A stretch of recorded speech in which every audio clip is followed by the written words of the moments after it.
खड़े होकर कहा करते परमात्मा, सतगुरु के उपदेश का लाया एक विचार, जय सतगुरु मिलते नहीं जाते नरक द्वार। तो परमात्मा ने पद्य भाग का सहारा इसलिए लिया क्योंकि हमारे अंदर एक विकार है कान का, जो हम शब्द विषय है हमारे अंदर, तो उस विकार के कारण परमात्मा अट्रैक्ट करते थे। सुरीली आवाज थी दाता की, वाणी में इतना अट्रैक्शन आत्मा को पकड़ के खींच लेता है, क्योंकि परमात्मा की वाणी आत्मा के लिए ही होती है। तो वहाँ समझाया करते थे, अपने आप ही बताते थे। जब बार बार न्यू का मैं भगवान होता, लोग डले मारने लग जाए थोड़े दिन में, हमारी आदत खराब हो चुकी है। तो उन्होंने कहा कि भाई सतगुरु से उपदेश लेने के बाद अब हिसाब लगाया, उसका विचार किया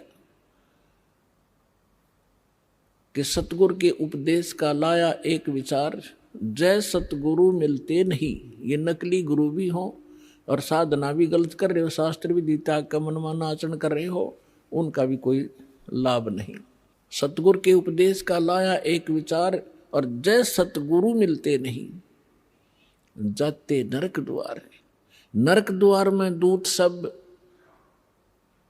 करते खेचातान, उनसे कभू ना छूटते, फिर फिरते चारों खान। जैसे ग्रुप के ग्रुप करोड़ों की संख्या में नकली संतों के पास हैं, ये सारे के सारे मृत्यु के उपरांत नरक में ठोके जाएंगे। और जब नरक में डाले जाते हैं, यम के दूत बहुत संख्या के अंदर हैं, 12 करोड़ की संख्या है उन यम के दूतों की। तो इनको जब आदेश हो जाता है धर्मराज का कि इतने इतने इतने इनको नरक डालो, जिनका अच्छे संस्कार उनको स्वर्ग भेज दिया। यहाँ तो इतना ही स्वर्ग या नरक 2 स्थान है,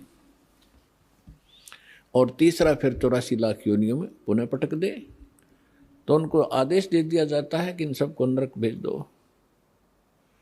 अब पूरे उस ग्रुप को 1 लाख डेली यहाँ से जाते हैं, उनमें से कुछ स्वर्ग, कुछ 84 लाख योनियों में और बाकी नरक में।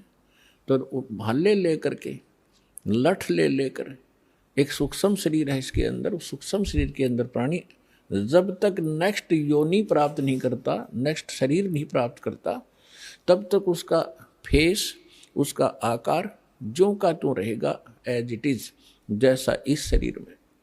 यह शरीर तो ऐसा समझो जैसे सर्प वो कैंचुली छोड़ देता है। सर्प ने कैंचुली छोड़ दी तो वह सर्प जैसी दिखा करे, लेकिन ओरिजिनल सर्प अन्य है। इसी प्रकार इसके अंदर एक शरीर और है, या ऊपर की कैंचुली है, ये कवर है आपका। तो वो जो शरीर है उसमें जीव मरता नहीं, उसमें दर्द पीड़ा घनी होती है। तो उसमें ऐसा लठ मारते हैं, वो भाले ठोकते हैं, जब उनकी मर्यादा तोड़कर इधर उधर चलते हैं। सामने हाहाकार मच रही होती है, जहाँ उनको ठोका जाता है नरक के अंदर तड़फ रहे हैं, हाहाकार मच रही है, किसी को ऐसे गंदा स्थान है वहाँ पर, तो उसमें उनको भेजा जाता है कि चलो अब वहाँ कैसे जाएं। वो सब उल्टे उल्टे हटते हैं और पीछे तो वो लठ मारे, उसके बाले ठोके, जबरदस्ती डाल देते हैं उसको। तो परमात्मा कहते हैं नरक द्वार में दूत सब वहाँ करते खेचाताड़, हम वापस भागेंगे, वो ठाठा पटकेंगे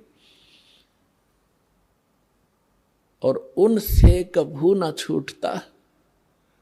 उसके बाद फिर फिरता चारों खानी, 4 खानी में, ये 84 लाख योनियों के शरीरों में, 4 खानी में भरमता में कभू ना लगता पार। और सो फेरा सब मिट गया मेरे सतगुरु के उपकार। क्यों सारा झंझट बाईपास कर दिया उस सतगुरु ने। इतने दुख आपकी बला टलेगी इस सच्चे नाम को लेने से। कबीर